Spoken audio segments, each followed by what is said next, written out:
Hello class, this is the lesson for our flipped classroom, so you should be consuming this material before our class the next day.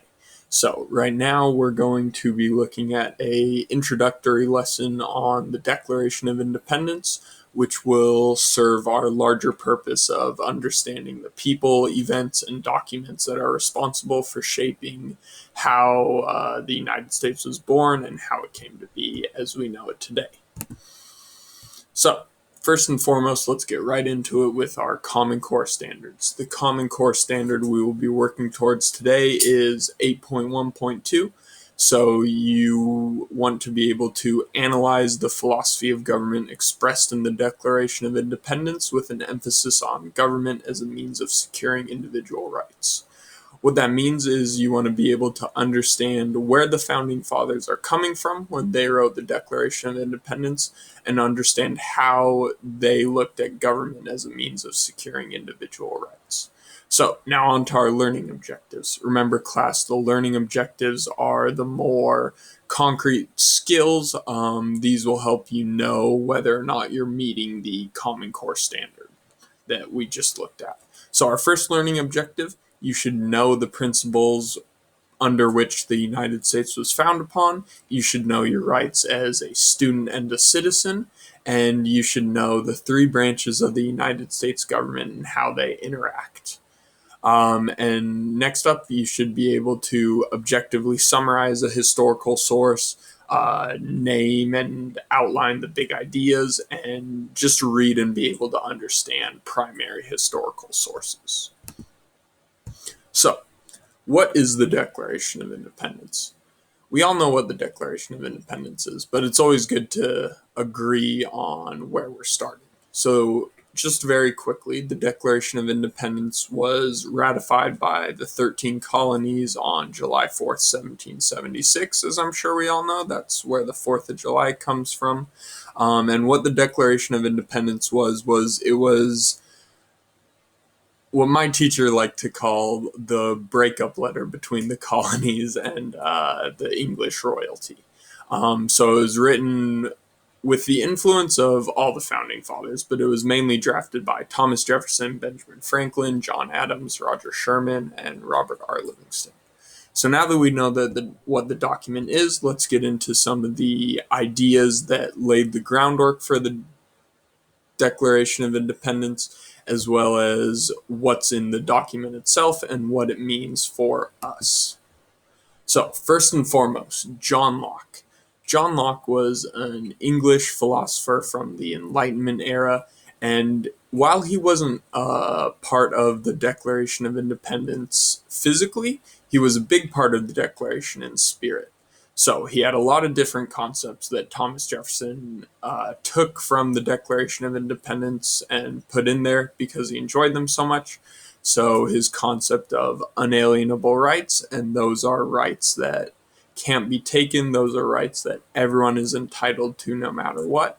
And his concept of tabula rasa, which basically states that every human is born a blank state and we gain knowledge and opinions and all the things that make us us through lived experience. So, John Locke's emphasis on lived experience created the idea to him that all men were created equal, which in turn led him to his three unalienable rights.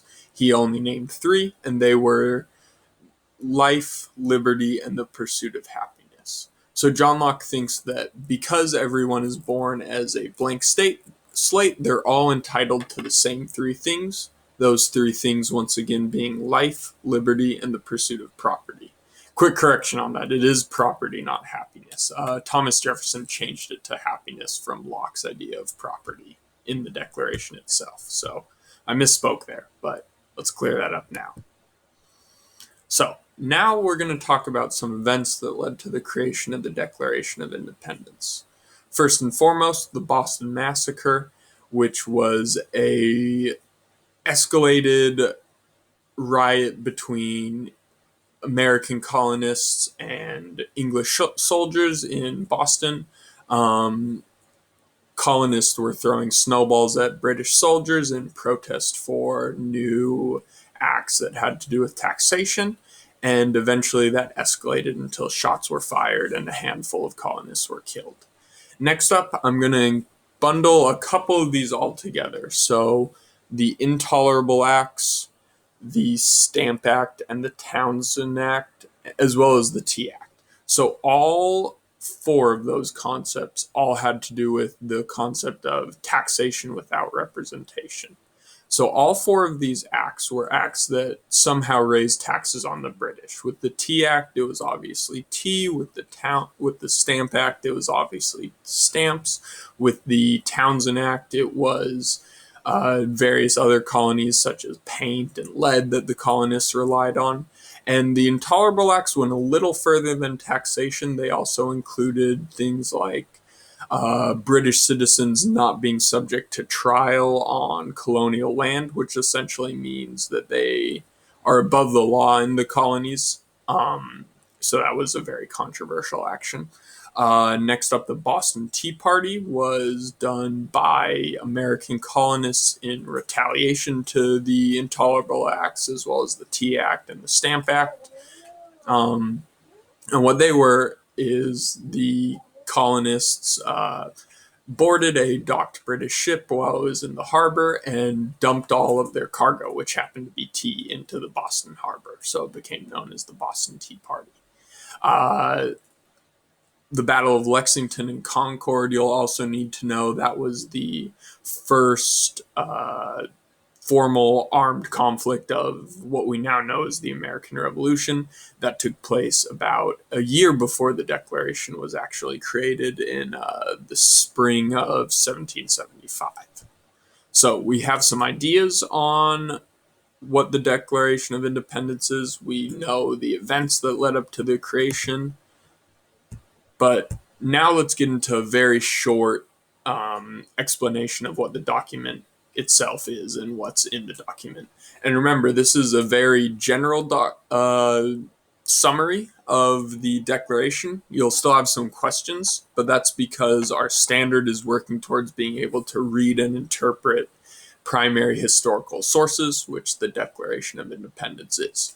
So what we'll be doing in class tomorrow is going a little deeper into this outline and understanding it a little better. So if you have any questions about this outline as I go over it now, make sure you write them down and ask me in class tomorrow so we can go over that before we get started, better understanding the document.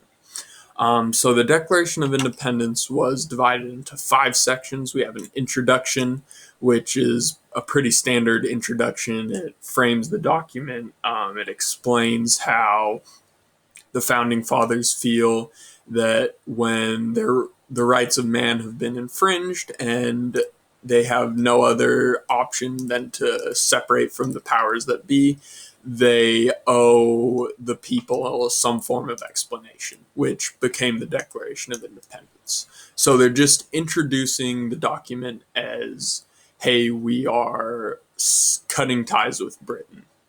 Next up, we have the prologue, the Statement of Rights. It contains the preamble, so the part we've all heard before, we the people of the United States, in order to form a more perfect union, so on and so forth.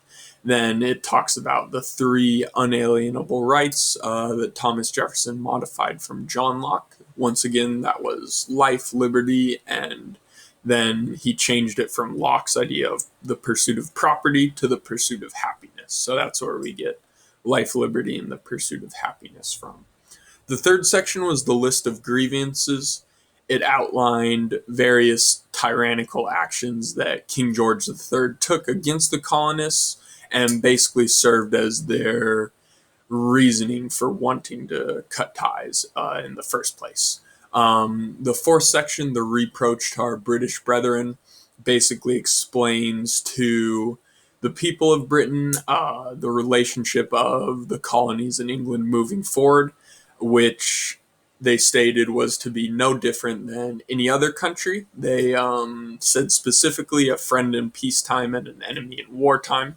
So the same as, a power would treat any other country.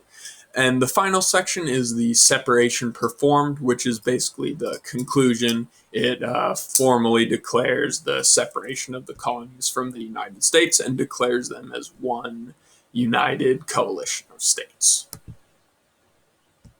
So now I'm going to give us a little sneak preview on to what you will be doing tomorrow.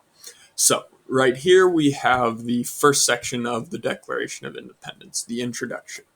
It reads, "The unanimous declaration of the 13 United States of America.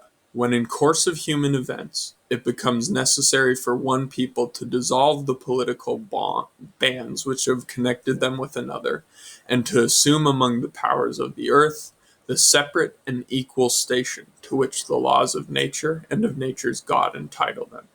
A decent respect to the opinions of mankind requires that they should declare the causes which impel them to the separation." So, it's obviously a primary source. It's written in very antiquated language, language we don't really use anymore.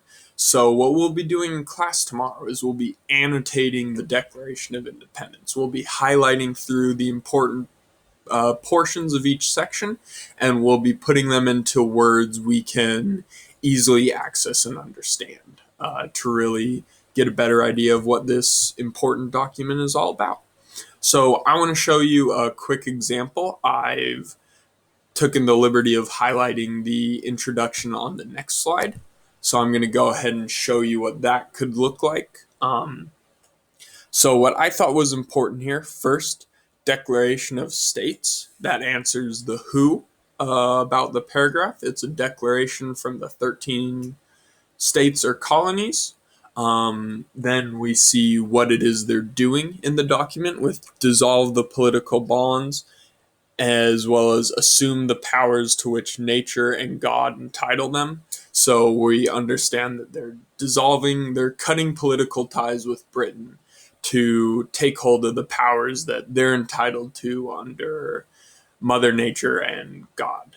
And then we see at the very end, declare the causes which impel them. So we understand with this annotation a little better. We can summarize it very briefly by saying, in the introduction of the Declaration, the 13 states of America set their purpose as cutting ties with Britain politically, as well as taking their powers to govern themselves with sovereignty as they are entitled to under nature and God. And then the rest of the document will be them explaining the reasoning that led them to this decision. So, with that being said, that's the end of our quick mini lesson today. So, as always, if you have any questions, be sure to email me or use my phone number or ask in class. We'll be annotating the rest of the declaration tomorrow, so if this annotation process I briefly outlined here doesn't make sense, please go ahead and shoot me an email before tomorrow starts, so I know you'll need a little bit of extra support in this activity we'll be doing tomorrow. That's all. Be sure to get lots of sleep, and I will see everyone in class tomorrow.